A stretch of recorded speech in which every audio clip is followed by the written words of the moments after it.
10 වෙනි පරිච්ඡේදය මනුස්ස චරිත වර්ග. ලෝකයේ මනුස්ස චරිත වර්ග දෙකක් ඇත. මින් එක් වර්ගයක මනුස්ස ප්‍රජාව දෙකකට බෙදයි. අනෙක් වර්ගයේ එසේ නොබෙදයි. මෙසේ කියන රොබර්ට් බෙන්ච්ලේ තම විශ්මයජනක හාසකතා කෞශල්‍යයෙන් කරන ලද්දේ අනෙක් බොහෝ වර්ගීකරණ තරමටම ගැළපෙන වර්ගීකරණයක් ඉදිරිපත් කිරීමය. මෙහිදී හේ මෑතක සිට මනෝවිද්‍යාඥයන් අතර මනුස්ස චරිත පිළිබඳව පැවති මූලික මතභේදයකට ඇඟිලි ගැසීමක්ද කරයි. ලෝකයේ සියලු මිනිසුන් මනුස්ස වර්ග කීපයකට බෙදන්නා වූද එසේ නොබෙදන්නා වූද මනෝවිද්‍යාඥයෝ සිටිති. මෙයින් ප්‍රථම කොටස මනුස්ස චරිත පිළිබඳව වර්ගවාදය අනුගමනය කරති. දෙවැනි කොටස ගුණවාදය අනුගමනය කරති. මේ වාද දෙකම මනුෂ්‍යයන්ගේ ඇති වෙනස්කම් විග්‍රහ කිරීමට යත්න දරයි. අන්‍යයන් පිළිබඳව අපට ලැබෙන දෛනික අත්දැකීම් වලදී අපි සියලු දෙනාම අප විසින්ම තෝරා ගන්නා ලද සාරධර්ම පද්ධති වලට අනුව මනුෂ්‍ය වර්ග කීපයකට බෙදා ගනිමු. සමාජ ප්‍රියෝද, සුවචයෝද, මිත්‍ර භාෂීහුද, දුර්වචයෝද, ආත්මාර්ථකාමීහුද, ආත්ම කේන්ද්‍රිකයෝද අපට හමු වෙති. මනුෂ්‍යයන් තමන් මූලික කණ්ඩායම් වලට වෙන් වෙතැයිද බොහෝ මනෝවිද්‍යාඥයන් විසින් නිගමනය කර ඇත. තමන් පිළිගත් ඒ වර්ග සඳහා විද්‍යානුකූල පදනමක් පිහිටුවා ගැනීමට ඔවුන් යත්න දැරීම ස්වභාවිකය.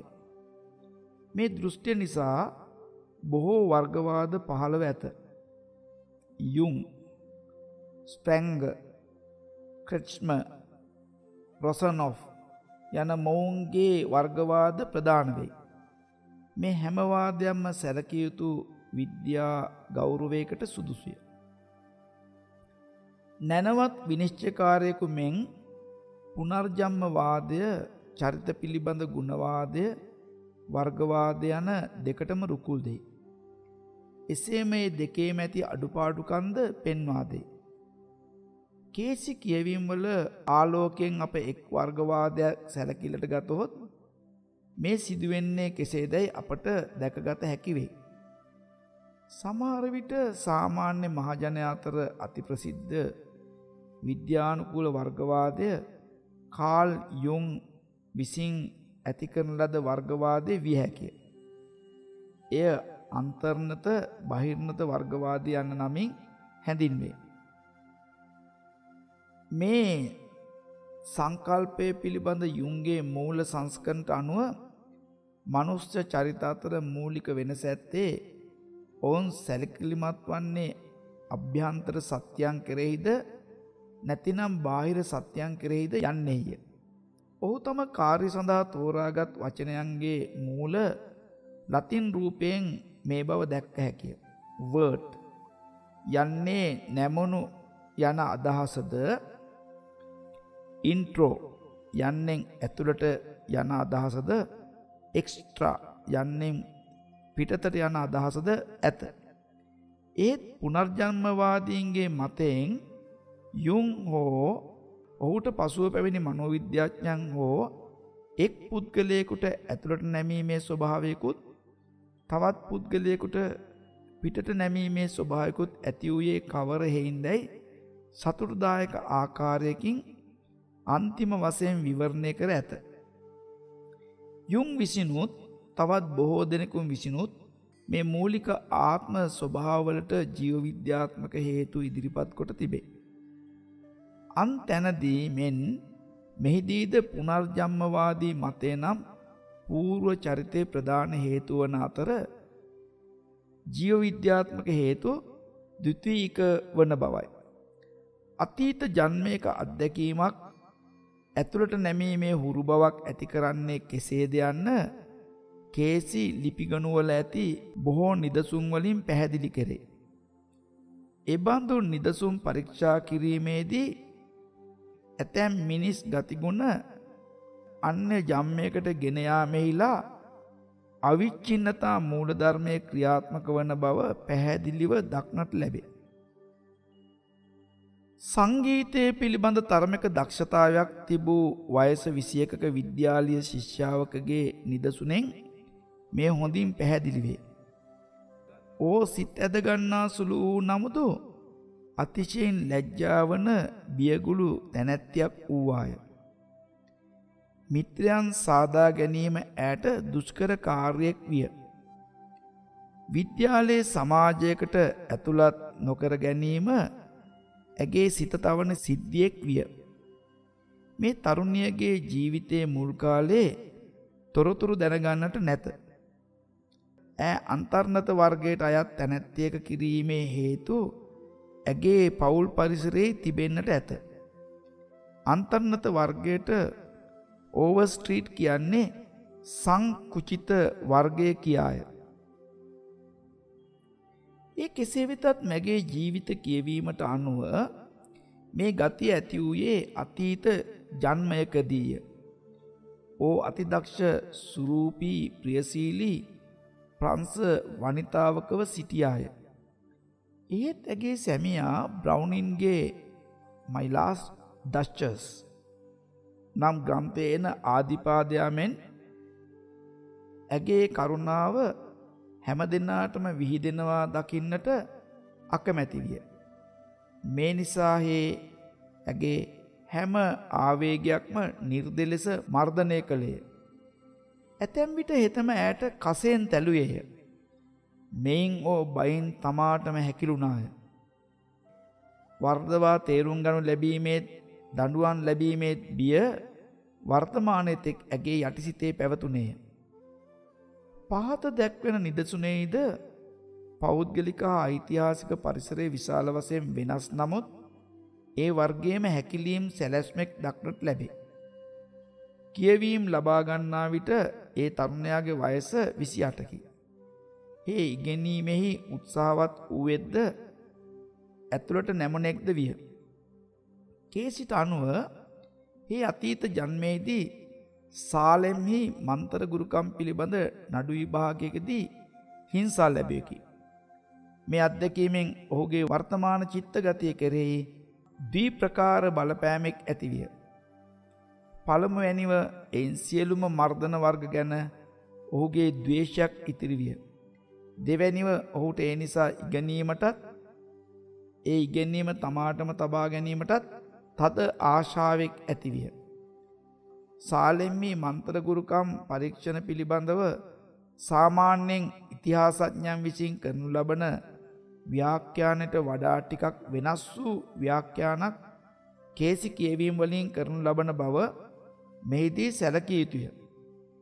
ඒ කාලේ නියම භූත විද්‍යා වසංගතයක් පැවති බවත් පුද්ගලයන් කීප දෙනෙකුට භූතාවේශයෙන් තොරතුරු ලැබීමේ සත්‍ය අත්දැකීම් තිබූ බවත් කියවීම් වලින් හෙළි කරන ලදී. මෙය එකල සම්මත වූ ආගමික මතයට විරුද්ධ වූවකි. මේ තරුණයා පිළිබඳ සිද්ධියේදී ඔහුගේ නියම අත්දැකීම කිමෙක්දැයි කියවීමෙන් නිශ්චිත කොට නොදැක්වෙයි. ඒත් ලිපිගොනුවල ඇති සාලෙම් යුගයට අයත් අන්‍ය සිද්ධි අනුව නිශ්චය කරන විට මෙසේ නිගමනය කළ හැකිය. ඔහු විසින් දක්නා ලද නැතිනම් ඔහුගේම වූ පුදුම ආධ්‍යාත්මික අත්දැකීමක් කියන්නට යන විට නැතිනම් මහජන පිස්සුවෙන් වරදකරුවෙකු වශයෙන් ගන්නා ලද්දකු රකින්නට යන විට ඔහු අල්ලාගෙන දරුණු වදයකට පාත්‍ර කරන්නට ඇත. අකාරුණිකසේ සලකන ලද බල්ලෙක් බලලෙක් පවා මනුෂ්‍ය වර්ගයා අවිශ්වාස කරන්නට ගනී. ඒ නිසා මේ මිනිසාගේ යටිහිතේ පතුලෙහි මිනිසුන්ට බයවීමටත් මිනිසුන්ගේ සම්බන්ධය නොසොයා තමා දන්නා දේ සංගවා ගනිමින් පසුබැසීමටත් සහජ ගතියක් පැවතීම ස්වභාවිකය. ඉහත සඳහන් කළ නිදසුනට සමාන සාලෙම්හි සිදු අත්දැකීම් ගැන කරුණු දැක්වෙන නිදසුන් රාශියක් කේසී ලිපිගොනුවල වාර්තා වී ඇත. මේ නිදසුන් වලදීද ඒ සමාන වූම හැකිලීම් ගතියක් ප්‍රතිඵල වශයෙන් ඇති වී තිබේ. තවත් නිදසුන් වලින් ආත්ම සංකෝචනයට හැකිලීමට ඇති තවත් හේතු ඉදිරිපත් කර ඇත. අදහස් ප්‍රකාශ කිරීමේ අඩුකම පැහැදිලි විශේෂ ලක්ෂණයක් වශයෙන් තිබූ එක්තරා වෛද්‍යවරයෙකු මේ ගතිය ලැබුවේ పూర్ව ජන්මයකදී ක්වේකරයෙකු වශයෙන් මෞන වෘතය පුහුණු කිරීමේදීය. නිව්යෝර්කී සිටි එක් වෙළඳ කළමනාකරුවෙක් සංගම් ප්‍රියතාවෙන් බෙහෙවින් හීන විය. పూర్ව ජන්මයක දේශ ගවේෂකයෙකු වූ ඔහු දකුණු අප්‍රිකාවෙහි තමාගෙන් පමණක් හැදුණු හුදකලා ජීවිතයක් ගතකොට තිබුණේය. එක් උසස් පාඨශාලා ශිෂ්‍යාවකට තද හීනමානයෙක් තමා පහත් යන හැඟීමෙක් විය. ඈ මේ භයානක ගතියට පදනම දමා ගත්තේ ඇමරිකානු ඉන්දියානු දැරියක වශයෙන් සුදු පදිංචිකරුන්ට වඩා තමා අසරණ ලෙසින් පහත්ය යන හැඟීමෙනි. ඔහායෝවේ වෛද්‍යවරයෙක් වෛද්‍ය වෘත්තියෙහි සමර්ථ නමුදු ආත්ම විශ්වාසයෙන් හීන විය. හේ නිතරම පැත්තකට වී සිටීමට කැමැති විය. මේ නැම්ම ඇති වූයේ ආදි ජෝර්ජියාවේදී ලැබූ යටත් විදේශීය අත්දැකීමකදීය. එහිදී හේ මහජන යහපත උදෙසා ආත්මාර්ථයෙන් තොරව ක්‍රියා කළේය. අන්‍යයන් විසින් ඔහුගේ සේවය අයුක්ති සහගත ලෙස අවඥාවෙන් යුතුව සුළුකොට දක්වන ලදී. කරුණු තේරුම්ගත් ඔහුට සියල්ල තිත්ත විය. තමාත් මනුෂ්‍ය වර්ගයාත් සැක කරන්නට පටන්ගත් හේ තමාටම හැකිලී ගියහ. මෙසේ කේසී ලිපිගොනුවල ඇති ඉහත සඳහන් කළ නිදසුන්වල හා තවත් බොහෝ නිදසුන්වලත් සාක්ෂිය අනුව බලන විට ඇතුළට නැමීම ආත්මය හැකිලීමට හේතු වූ අත්දැකීමෙන් පටන්ගෙන ස්වාභාවික අවිච්ඡින්නතාවයකින් එක් ජීවිතයකින් තවත් ජීවිතයකට යන බව පෙනේ. පිටතට නැමීමේදීද අවිච්ඡින්නතා මූලධර්මයේ මෙබඳුම ක්‍රමයකින් ක්‍රියාත්මක වේ. එක් ස්ත්‍රියක පිළිබඳ පැහැදිලි නිදසුනෙක් ඇත. වයස 35කට වැඩි ඕ දික්කසාද කරනු ලැබූ තැනැත්තියකි. ඒත් ඇගේ කිසිම පසුබැසීමක් නැත. දැන් ඕ 3 වෙනි වරටත් විවාහ වීමට සූදානම්ය. කේසිට අනුව ඇගේ මේ ප්‍රාණවත් සමාජ ප්‍රගල්හතාවට අත්තිවාරම දැමුණේ අතීත ජන්ම දෙකකදීය. මින් එකෙක් ඇමරිකාව සම්පූර්ණයෙන් ජනාවාසන වූ කාලෙහි නෘත්‍ය ශාලා ක්‍රීඩිකාවක වශයෙනි. අනෙක ප්‍රංශ රාජමාලිගයෙහි 14 වැනි ලුවී රජුගේ මෙහෙසියක වශයෙනි. දෙවන අත්දැකීමෙන් සුහද සම්බන්ධතා ඇති කර ගැනීමේ හා සිත් ඇද ගැනීමේ දක්ෂතාත් කේසිගේ වචන වලින් කියතොත් රජුගේ සිට කුස්සියම්මාතෙක් වූ අවට සිටි හැමදෙනම ඇඟිල්ලේ නැටවීමට ඇති ශක්තියක් ආවේය. නෘත්‍ය ශාලා ක්‍රීඩිකාවක වශයෙන් ඕ මේ දක්ෂතා ප්‍රයෝජනට ගනිමින් භාග්‍යයේ විපර්යාසයකින් හා හදවතේ වෙනසකින් තම සමාජයේ පිහිටි පරිවාරිකා සුරදූතිකාවක් බවට පත්වනතුරු ඒ දක්ෂතා තවත් දියුණු කළාය. නිව්යෝර්ක් විනෝද ක්‍රීඩක විද්‍යාකාරයාගේ නිදසුනද තවත් සිත්ගන්නාසුළු එකකි. කවටකමට දක්ෂ සිත්ගන්නා පෙනුමක් ඇති හේ පහසුවෙන් මිත්‍රයන් සාදාගනි. කේසිගේ කියවීමෙන් මේ ආශා කටයුතු තරම් වූ පිටතට නැමුණු ගති අතීත අත්දැකීම් දෙකකට පවරා දෙනු ලැබේ. ප්‍රථමයේ සිදු වූයේ මොහක් නිම්නේ ආදිවැසියෙකු වශයෙන් සිටියේදීය. එහිදී හේ ඒ ප්‍රදේශයේ තිබූ විවිධ ජනාවාස එක්සත් කිරීමට යත්න දැරිය. මේ ආත්මේ වැඩිකල් ජීවත් නොවූ නමුත් ඒ ආත්ම භාවයේදී මීට పూర్ව ජන්මේදීත් ඇති කරගත් දක්ෂතාවලින් වර්තමානයේදී මිනිසුන් ඇදගැනීමේ හා පාලනය කිරීමේ ශක්තිය ඔහුට ලැබුණේය. ඔහුගේ නායකත්ව ලක්ෂණ වැඩි හරියකුත් සිත් අලවන ගතියත් ලැබුණේ ආදී ඇමරිකාවේ ආධ්‍යාත්මික සටන්වලනි. කෙලි කවටකම් කිරීමේ දක්ෂතාවෙන් හා ඥාණයෙන් වැඩි හරියක් ලැබුණේ එංගලන්තයේ 13 වැනි හෙන්රි රජුගේ මාලිගයේ රාජසභා කවටයෙකුසේ සිටි పూర్ව ජීවිතේනි. ඔහු දේශපාලනයේ ක්‍රියාකාරී වූ බවත් රටේ සුභසිද්ධිය නංවාලීමට නියම උනන්දුවක් දැක් වූ බවත් රාජමාලිගයේ දේශපාලන ප්‍රයෝජන තකා තම දක්ෂතාව දියුණු කළ බවත් පෙනියයි. කොටින් කියනවා නම් කේසි ලිපිගොනුවල ඇති බහිර්නතිය පිළිබඳ හැම නිදසුනෙක්ම పూర్ව ජන්මයන්හිදී සමාජික වශයෙන් ඉදිරිපත් වී කරන ලද ව්‍යාපාරයක ප්‍රතිඵල බව පෙනේ. ජීවිත ගණනාවක් ඉක්මීමේදී අන්තර්නතයන් බහිර්නතයන් වන සැටිත් බහිර්නතයන් අන්තර්නතයන් වන සැටිත් විග්‍රහ කිරීම සිත් අලවන කාර්යයකි. නිෂ්පත්තියට අනුව අන්තර්නති හා බහිර්නති යන වචන අවධානයේ ඇතුළට නැමීම හා පිටතට නැමීම අදහස් කරන බව මතක තබා ගත යුතුය. මේ වචනවලින්ම මානසික ගමනක පැත්ත දක්වනු ලැබේ. මීට අනුව ඇතුළු පැත්තට වේවා පිට පැත්තට වේවා සිදු වූ මානසික චලනය අනෙක් ඕනෑම චලනයක් මෙන් තදින් නතර නොකළහොත් තම මාර්ගයේ ඒ අතට දිගටම යන බව පෙනේ. ආත්මයක් අන්තර්නතයයි හෝ බහිර්නතයයි හෝ නොකිව හැකි නිරෝගී සංසුන්කමකින් යුතුව ජීවිත ගණනාවක් පසු කර ඇත. මෙසේ යන විට 19 වැනි ආත්ම භාවයේදී යයි කියමු. ආත්මය තමා දෙසට හරවන කිසියම් සිද්ධියක් වූවායයි සිතමු. සමහර විට කොර කකුලක් හෝ දුර්වල ශරීර තත්ත්වයක් හෝ නිසා ඔහුට තම සමාජිකයන්ගේ ස්වස්ථ නිදහස් බහිර්නතයකින් යුතුව වාසය කිරීමට නොහැකි වෙයි. පළමුවෙන් ඇරඹුණ මේ අන්තර්නතය සමහර විට අපහසුයක් වන නමුත් ස්වස්ථ වූ එකකි. එය මුලදී වන්දි ගෙවීමේ උපාය මාර්ගයක් ලෙස පෙනුනත් මිනිසෙකුගේ විග්‍රහ කිරීමේ ශක්තිය සාරධර්ම පිළිබඳ හැඟීමත් අභෞතික සත්‍යයන් පිළිබඳ හැඳිනීමත් දියුණු කරන නිසා එහි එක්තරා හොඳ පැත්තෙක්ද ඇත. එහෙත් චලනයේ අවස්ථිතිය ඒ පුද්ගලයා දිගටම අන්තර්නතියටම යවයි.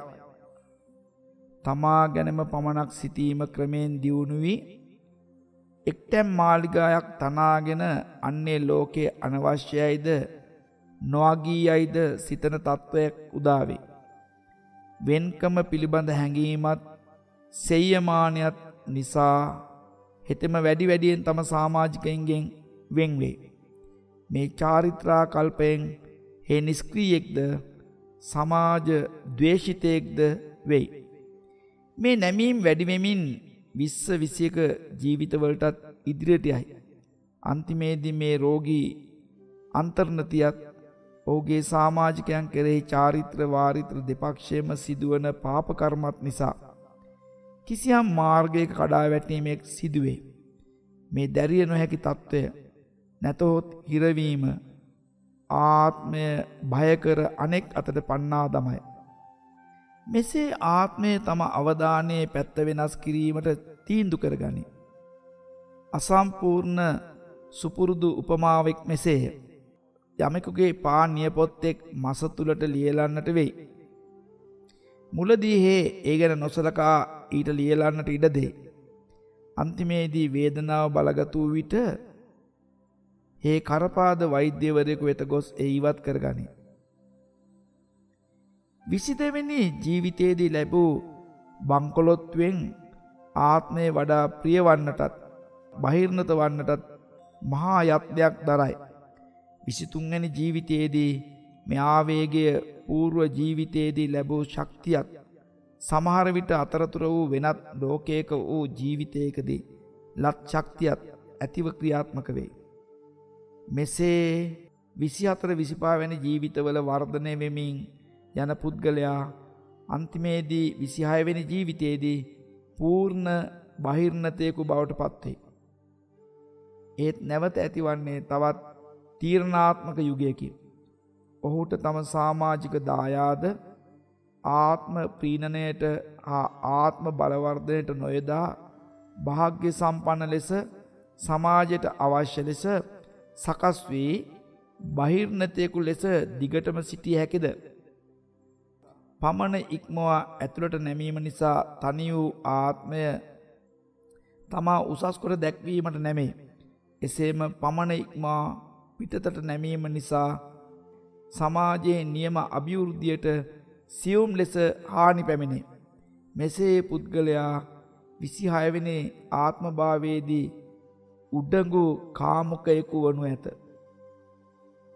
ඔහුගේ තෘප්තිකර සමාජික සමර්ථතාවෙන් හා ආත්ම විශ්වාසයෙන් ඇති වූ ආත්මාර්ථකාමී ක්‍රියා අපට දක්නට ලැබෙනු ඇත. ආත්මාර්ථකාමයේ ක්‍රියාත්මක වූ විට විපාක දෙන පාප කර්ම සිදුවේ. මෙසේ 27 වෙනි නැතිනම් 28 වෙනි ආත්ම භාවයේද ඊතා ශක්තිමත් පුද්ගලයෙකු වන නමුත් මුල් ජීවිත පරිසරයේ බලගතු සිද්ධියකින් ඇතුළට නැමුණු ස්නායු රෝගවලට බර වූ තැනැත්තෙක් වේ. මෙසේ සමාජය ගැන සිතන්නටත් ආධ්‍යාත්මික පදනම් මත පිහිටා ක්‍රියා කරන්නටත් පටන් ගනී. පුද්ගලයෙකු වශයෙන් පවතිනට නම් එසේ කිරීම අවශ්‍ය බව ඔහුට වැටහි. නැවත සමබරකම සඳහා සටනෙක් ඇතිවේ. මෙසේ අපට හෙගල්ගේ ප්‍රසිද්ධ ස්ථාපනය, ප්‍රතිස්ථාපනය හා සංස්ථාපන යන 3 ඓතිහාසික සිද්ධීන්ගේ ඇති කාල්පනික චලන සැලැස්මක් පමණක් නොවන බව පෙනෙන්නට වේ. එයින් ආත්ම අභිවෘද්ධියට යන ගමන් සැලැස්මද දක්වනු ලැබේ. මෙසේ අන්තර්නතිය හා බහිර්නතිය යන නම් වලින් හැඳින්වෙන චෛතසිකාකල්පය පිළිබඳ බිම් සත්‍ය වශයෙන් ආත්මයේ තත්ත්වය ලෙස ඇති බව පෙනේ. මේවා සොයා ගැනීමෙන් යුන්ගේ හා ඕවර්ස්ට්‍රීට්ගේ වැටහීමේ නුවණ හෙළිවේ. මේවා ආත්මය ඇති ප්‍රතිවිරුද්ධ වූ ආකල්පය. ඒවා පවතින්නේ සියලුම මිනිසුන්ගේ නම් දැමිය හැකි මේසයක් මත ඇති ලියුම් රාකමෙන් නොව කිසියම් අවස්ථාවක සියලුම සංචාරකයනට නවාතැන් ගත හැකි සංචාරක කඳවුරු හෝටල් මෙනි. අන්තර්නතිය හා බහිර්නතිය ස්ත්‍රී පුරුෂ ප්‍රතිවිරෝධතා බඳු ප්‍රතිවිරුද්ධතා වන බව පෙනේ. ආත්මය ඇතැම් අවස්ථාවල පුරුෂ ශරීරයකද ඇතැම් අවස්ථාවල ස්ත්‍රී ශරීරයකද නිවාසක් ග්‍රහණය කරයි. ද්විලිංගික වීමට ආත්මය විසින් ඒ දෙකෙහිම ඇති හොඳ උගත යුතුය. මෙසේම ආත්මය පිළිවෙලින් වූ ජීවිතවලදී නැතහොත් ජීවිත වක්‍රවලදී වර එක බෙහෙවින් අන්තර්නතද වර එක බහිර්නතද වේ. ඒත් ආත්මයේ ඉලක්කය මේ නැත නැමීම් දෙකේම ශක්තිය ලබා දැනටම නැමීමයි. මේ ක්‍රියාමාර්ගයේ ඔරලෝසු බට්ටකුසේ දෙපැත්තට වැනෙමින් යන බව පෙනේ. අන්තිමේදී පවිත්‍රව ඇතුළත බලන පවිත්‍රව පිටත නික්මෙන නිශ්චල ආකල්පයක් උදාවේ. මේ පවිත්‍රව ඇතුළු කර ගැනීමේ පවිත්‍රව පිට කිරීමේ ආකල්පයකි. මේ අවස්ථාවේදී ඒ පුද්ගලයාට අන්තර්නත බහිර්නත යන විශේෂණ යෙදීම් ඕක් ගසකට ඒවා යෙදීමට වැඩියෙන් යෝග්‍ය නොවේ. මේ දක්වන ලද මූල ධර්මයන් තහවුරු කරන සාක්ෂි සපයන සාර්ථක වූත් අසාර්ථක වූත් සමාජික සකස් වීම පිළිබඳ බොහෝ නිදසුන් කේසි ලිපි ගොනු වල ඇත. එබඳු නිදසුනක් බෙහෙවින් කතා කරන ආක්‍රමණශීලී බාහිරනත ස්වභාවයක් ඇති ස්ත්‍රියක පිළිබඳවය. ඈ මුලදී බලාපොරොත්තු වූයේ නිලියක වන්නටය. ඒත් පවුලේ කරදර නිසාත් මිටි මහත ශරීරය ඇත් නිසාත් ඇයට තම අදහස ඉටු කර ගැනීමට නොහැකි විය. ඒ නිසා ඕ ව්‍යාපාර ලෝකයට ඇතුළු වූවාය.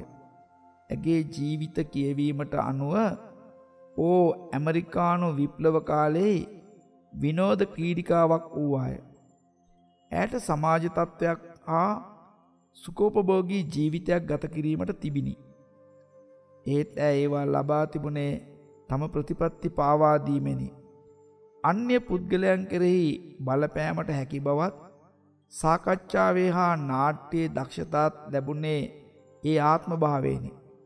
ඒත් කියවීමට අනුව ඇය పూర్ව ජන්මයේදී ඒ ශක්ති ආධ්‍යාත්මික ප්‍රතිවේදයකින් තොරව භාවිත කළ නිසා දැන් ප්‍රාර්ථනා භංගයට පත්ව ඇත.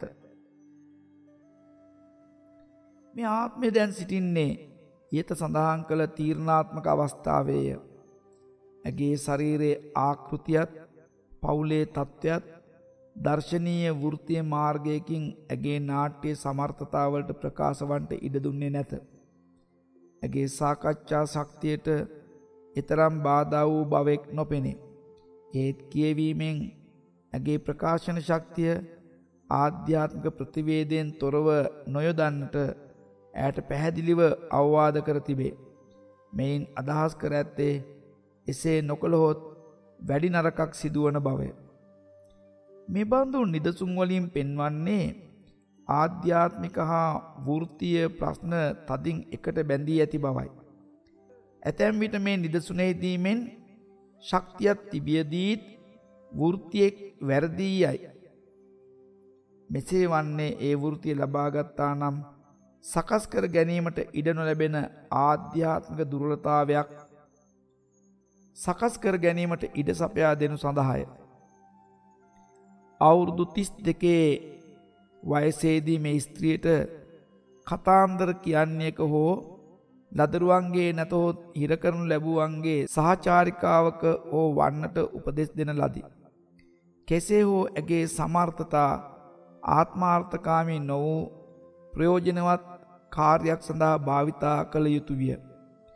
අතීතයේ වූ බහිර්නත ශක්ති භාවිතය නිසා වර්තමානයේ මානසික ප්‍රතිකාර අවශ්‍ය වූ චිත්‍රයක් දක්වන තවත් නිදසුනක් 49 හැවිරිදි ස්ත්‍රියක පිළිබඳව ඇත. ඇය කොලොම්බියා දිස්ත්‍රික්කයේ වොෂින්ටන් නගරයේ පෞද්ගලික ලේඛිකාවක් වූවාය. ඇගේ ලියුම් වලින් හැම සමාජයක්ම ඈ හොඳින් පිළිගන්නේ නැත යන හැඟීමක් ඈ තුල වූ බව පෙනියයි. සමහර විට මේ ඇතිවන්නට ඇත්තේ කුඩා කාලයේදී ඇගේ සහෝදර සහෝදරියන් ඈ තම සමාගමෙන් බැහැර කළ නිසා විය හැකිය. ඈ මෙසේ ලිය ඇත. මා වැඩුණේ බය සංකීර්ණයකින් යුතුය. එය හැම විටම මා පසුපස ආවේය. පිරිසක සිටින විටම මට හැඟී ගියේ මා අනවශ්‍ය කෙනෙකු ලෙසය. එබඳු තැනකදී කළ යුතු කිව යුතු දෙයක් මට වැටහුණේ නැත. යම් යම් කරුණු වලට සම්බන්ධ වීමට අවශ්‍ය වූ නමුත් ඒ කරන්නේ කෙසේදැයි මට වැටහුණේ නැත. මා කෙරෙහි නොකැමැත්තක් ඇතිවේ යන බය නිසා නිතර සමාජය පුද්ගලයෙකුගෙන් බලාපොරොත්තු වනවාට වඩා වැඩි කොටසක් කළ යුතුයයි මට සිතුනේය. මේ නිසා මම කාට හෝ කුමක් හෝ කිරීමට මගේ පහසුවත් සෞඛ්‍යයත් කැප කරමි. මා අවශ්‍ය වූ කෙනෙකු වීම මට අවශ්‍ය විය. තම ප්‍රේම සම්බන්ධතා 3ක්ද කැඩී ගිය බව ඕ කියයි. මෙයින් දෙකකදී ඇගේ පෙම්වතා ඈට ආලය කරන බව සහතික කොට කියා සිටි නමුත් ඈ අතහැර අන් තැනැත්තියක හා අවහ වී ඇත. పూర్වයේ ඈ වහායෝවේ ආදි පදිංචිකාරික වූ බව ජීවිත කියවීමෙන් හෙළි කරන ලදී. ඈ අන් අයට කාරුණිකව සැලකුවේ ආත්මාර්ථය සඳහා පමණි. මේ ආත්මය තමාලත් දෙයින් තෘප්තිමත් වූ නමුත් බොහෝ දෙනෙකුන්ගේ බලාපොරොත්තු කඩ කළා. අද ඈට කරදර පැමිණෙන්නේ එදා ඇගෙන් කරදර ලැබූ අයගෙන්මය. අන්‍යයන් තම නැගීමේ පඩි වශයෙන් පාවිච්චි කිරීම ඔබ විසින්ම විඳිය යුතු කර්මයේ ඔබ වලලා ගැනීමකි. විශ්වයේ අවංකය. එය හරියටම කිරා බලා දී ඇති දෙය ආපසු දෙයි. පැහැදිලි කැටපතක් මෙන් මේ ස්ත්‍රියගේ වර්තමාන ජීවිත පරිසරය අන්‍යයන්ගේ ජීවිතවලට ඇතිකොට ඇතිබූ ජීවිත පරිසරයම නිවැරදිව පිළිඹු කළේය. ඇත්ත වශයෙන් ඇගේ పూర్ව ජන්මේදී ඇයට අන්‍යයන්ගේ සමාගමය අවශ්‍ය නොවිය. ඒ අවශ්‍ය වූයේ ඇගේ ප්‍රයෝජන සඳහා පමණි. ඇගේ වර්තමාන ජීවිතයේදී පවුලේ ඇගේ තත්ත්වයේ කෙබඳුද යත් ඇයට ඇගේ සමාගමය අනවශ්‍යයි හැඟිනි. මෙයින් සිදු වූයේ තමා අනාරක්ෂිත යන හැඟීමත් අන්තර්නතියකුත් ඇතිවීමය. මේ මුළු ජීවිතේ පුරාම පැවතුනේ සුරූපී වූ ඇයට මිනිසුන් කීප දෙනෙකුන් ඇද ගැනීමට තරම් සමාජ දක්ෂතා තිබින. ඔවුන් ඇයට තවත් ආලය කරතැයි යන හැඟීම ඇති කළ නමුත් ඒ සියල්ලෙහිදීම ඕ රැවටුනාය. ඇගේම පිළිගැනීම අනුව තමා අන්‍යයනට අනවශ්‍ය යන හැඟීමක් ඇගේ අන්තර්නතය පිළිබඳ හැඟීමත් නිසා ඕ අන්‍යයනට උදව් කිරීමට උත්සාහ ගත්තාය. ඇය එසේ කළේ අන්‍යයනට තමා රුචිවීමටත් ඔවුනට තමා ඕනෑ කරවීමටත්ය.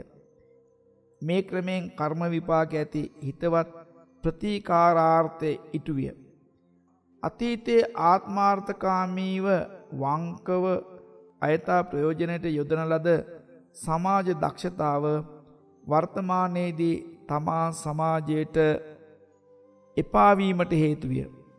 මෙයින් ඇයට මිදත හැක්කේ අවංක පරාර්ථකාමයෙන් පමණි. පුද්ගලයන් තුළ ඇතිවන බලාපොරොත්තු සුන්වීමේ අත්දැකීම ඉතා සුලභ දෙයකි. මේ අනිවාර්යයෙන්ම මානසික මට්ටමෙහි සිදුවන බූමරංග කර්ම විපාකයක් බව පෙනේ. පහත දැක්වෙන්නේ ඒ පිළිබඳව කියවීම් වල ඇති හොඳම සාරාංශයයි. අවධාරණයෙන් කී දේ කළු අකුරින් ඇත. මේ ආත්මයේ බොහෝ බලාපොරොත්තු අන්‍යයන් නිසා සුන් වී තිබේ. මේ සනාතන වූ ප්‍රථම නීතිය දැනගන්න. වපුල බීජයේ ඵල යම් දවසක නෙලා ගත යුතුය. ඔබ අන්‍යයන්ගේ බලාපොරොත්තු සුන් කළා. දැන් ඔබගේම බලාපොරොත්තු සුන්වීම් වලින් ඔබ ඉවසීම උගත යුතුය. සියලු ගුණාංගයන්ගෙන් අග්‍රගණ්‍ය වූ ඒ ඉවසීම ඔබ අඩුවෙන්ම තේරුම්ගෙන ඇති ගුණධර්මයයි. අන්‍යයන්ගේ හැඟීම් ගැන නොසැලකීම බහිර්ණතයාගේ ස්වභාවයකි. පසුව තමාම අන්තර්නතව සමාජික අදක්ෂතාවයෙන් යුතුව අන්‍යයන්ගේ අකරුණාවට ගොදුරු වීමට වඩා මේ සඳහා ඇති හොඳ ප්‍රතිකාරයක් නැත.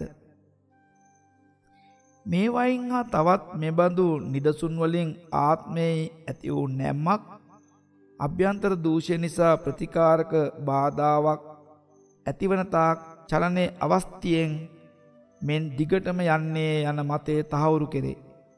ඒ බාධාවෙන් පසුව අනෙක් අතට හැරී සම්පූර්ණ ප්‍රතිපක්ෂ තත්ත්වයේ ළඟාවන තාක් ගමන් කරයි.